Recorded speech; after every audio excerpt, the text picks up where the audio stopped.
Yep,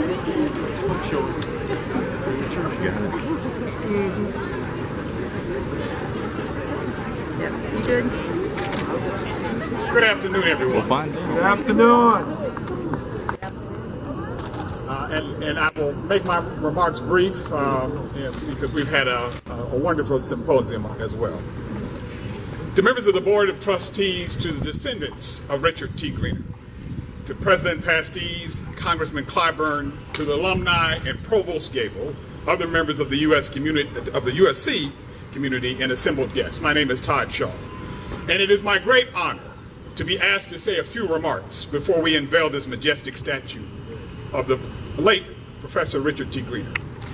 It serves as a reminder to current and future generations of both the challenges and the triumphs of our shared history. This is a very proud moment for us all, but it's a personally proud moment for me as a member of the USC faculty, as an administrator, and as an African-American citizen of South Carolina. Richard T. Greener was a brilliant man whose inherited contributions to the University of South Carolina are now only be given fuller recognition.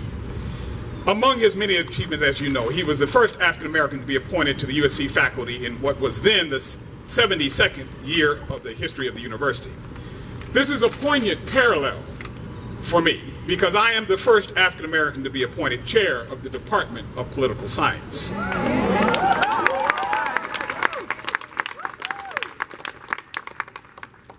In its more than 80 years of history.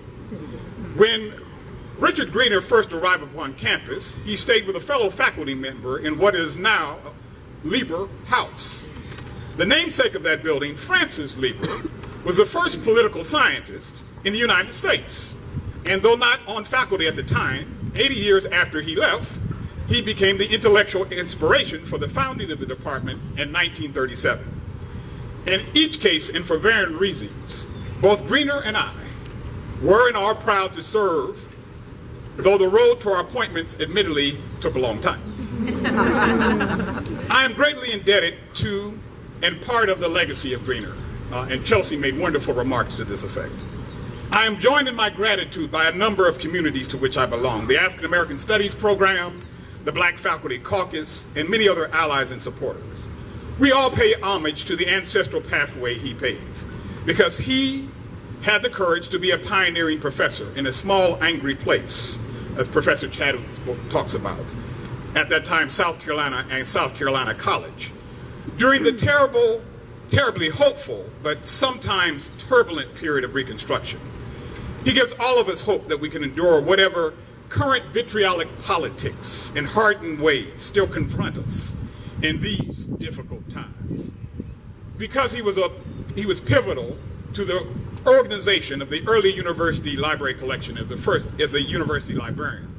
He demonstrated that we only harm the enlightened and free pursuit of knowledge if we do not assume that all are capable of producing transformative truths.